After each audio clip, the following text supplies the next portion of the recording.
Assalamualaikum warahmatullahi wabarakatuh. Perkenalkan, nama saya Muhammad Al-Farsi Adriansyah. Saya mahasiswa Manajemen Pendidikan Islam Fakultas Tarbiyah dan Keguruan, akan memaparkan materi yang berkaitan dengan organisasi, yaitu organisasi yang berada di perkantoran. Nah, pengertian organisasi sendiri itu adalah kumpulan beberapa orang yang memiliki tujuan yang sama atau menjalankan untuk mencapai tujuan organisasi tersebut. Nah, sedangkan dalam organisasi perkantoran ini adalah jaringan hubungan kerja dan pekerjaan yang sifatnya formal ya. Nah, di dalamnya itu dapat orang-orang yang menjalankan tugasnya dengan penuh tanggung jawab serta berinteraksi dengan orang-orang di sekitar dan menjadi tempat orang-orang melaksanakan untuk menerima, menyimpan, mengelola, menyajikan informasi dan merawat aktivitas yang diperuntukkan untuk setiap anggota organisasi untuk mencapai tujuan dari kantor tersebut. Nah, ciri-ciri dari organisasi itu ada 5. Yang pertama, ini adanya kumpulan manusia. Nah, kumpulan manusia ini sendiri itu dari organisasi itu sendiri itu memiliki anggota sedikitnya 2 orang atau lebih yang didapat perilaku dalam organisasi tersebut itu untuk mencapai tujuan dengan sadar sesuai dengan tujuan yang telah ditetapkan oleh organisasi tersebut. Terus yang kedua itu adanya tujuan bersama. Nah, ciri utama dalam organisasi itu adalah memiliki tujuan bersama, tetapi tidak setiap anggota itu memiliki tujuan pribadi yang sama dengan para anggota lainnya. Nah, walaupun mereka tidak memiliki tujuan yang sama, setiap individu atau pribadi personal masing-masing orang. Nah, meskipun begitu mereka itu telah berkumpul dan bersatu menjadi sebuah organisasi. Terus yang ketiga itu adanya aturan-aturan. Nah, dengan adanya dan ditetapkan aturan-aturan ini itu sebagai bentuk ciri maupun dari organisasi formal yang memiliki tujuan dalam mengatur setiap anggotanya. Nah, agar anggotanya ini tuh dapat bersinergi secara efektif dan efisien, juga memiliki tanggung jawab dalam organisasi tersebut. Terus yang keempat ini adalah kerjasama. Nah, tentunya tidak pantas jika suatu organisasi, kumpulan manusia maupun suatu organisasi ini mempunyai tujuan yang sama itu tidak dapat bekerja sama. Nah, hal itu akan membawakan masalah jika tidak adanya kerjasama dalam suatu organisasi. Nah, meskipun begitu nanti berakibat organisasi tersebut akan hancur.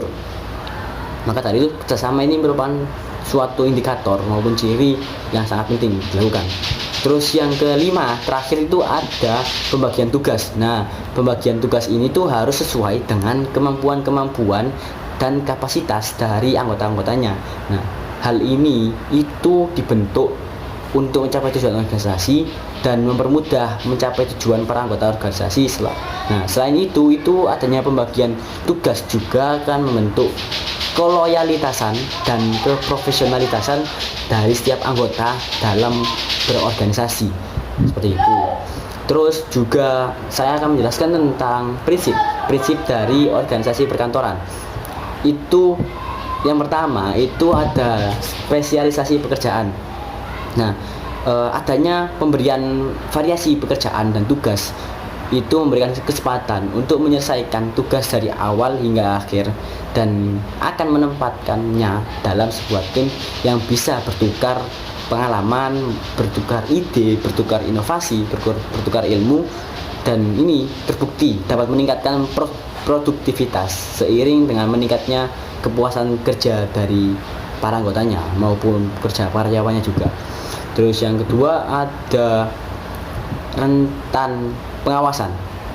Ya, unsur ini itu mendeskripsikan bahwa beberapa jumlah bawahan yang dapat dikelola itu harus secara efisien dan efektif oleh seorang pimpinan maupun seorang manajer. Selanjutnya ada departementalisasi. Nah, yang unsur ini adalah dampak dari penerapan spesialisasi pekerjaan dengan mengelompokkan pekerjaan dalam satu departemen kayak divisi-divisi seperti itu. Terus yang selanjutnya ini ada sentralisasi dan desentralisasi. Nah, ini adalah sebuah bentuk pengambilan keputusan, sentralisasi dan desentralisasi.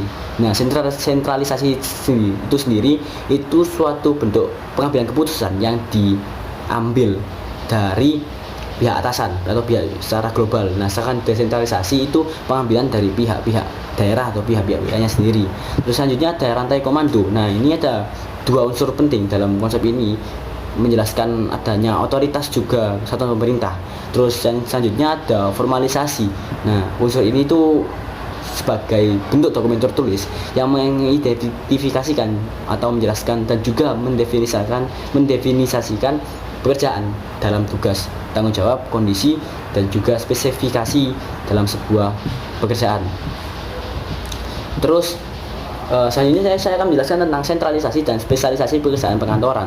Nah, sentralisasi ini tuh setelah yang saya sebutkan tadi, sentralisasi ini merujuk pada sebuah cara bekerjanya organisasi tersebut itu dipimpin oleh suatu kepala yang tertinggi, kayak kepala cabang atau kepala pusat. Nah, itu bentuk sentralisasi. Nah, hasil keputusan itu diambil oleh wewenang dari kepala cabang maupun kepala pusat tadi.